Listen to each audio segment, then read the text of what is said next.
नाशिकमधली ताजी दृश्य आपण पाहतोय। पोलिसांकडून या आंदोलकांची समजूत काढण्याचा प्रयत्न केला जातोय।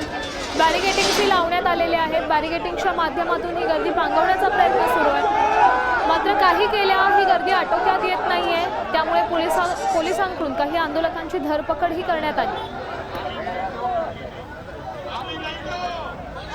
पुणे नाशिक हायस्पीड रेल्वे मार्गासाठी हे सगळेच आंदोलक आक्रमक झालेले आहेत।